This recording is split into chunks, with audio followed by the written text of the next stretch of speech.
think the thing that I'm hearing about most from home right now is vaccine mandate.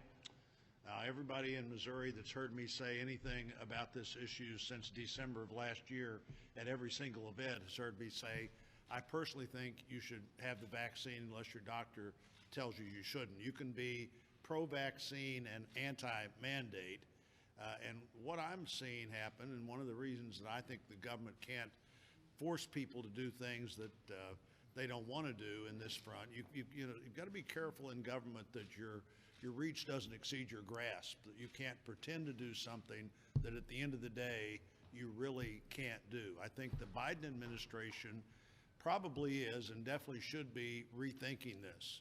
Now, so far the courts are rethinking it for them, but if the courts somehow let them move forward with this, what they're going to find out is that people who work at grocery stores that have more than 100 employees will lose a lot of those employees. There are grocery stores that have less than 100 employees, or there are other places you can work and make as much as you make at the grocery store.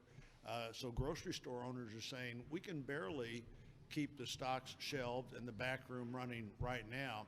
What happens if those people leave? Almost every rural hospital in Missouri that I've talked to points out that they may not even be able to get 100% of their healthcare professionals vaccinated. They certainly don't think they can get 100% of the people who keep the hospital open, the floors mopped, the cafeteria running, the security system running.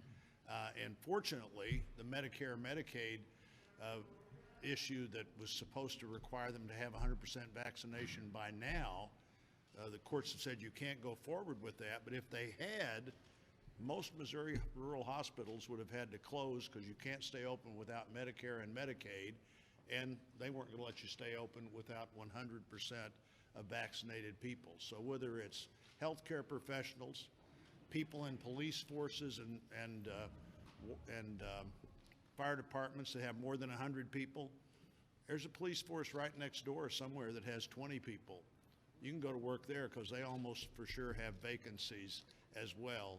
This is, I think it was C.S. Lewis said that the most insidious form of authoritarianism is when the government tells you you have to do something because it's for your own good. If this is for people's own good, this is something they can figure out for themselves.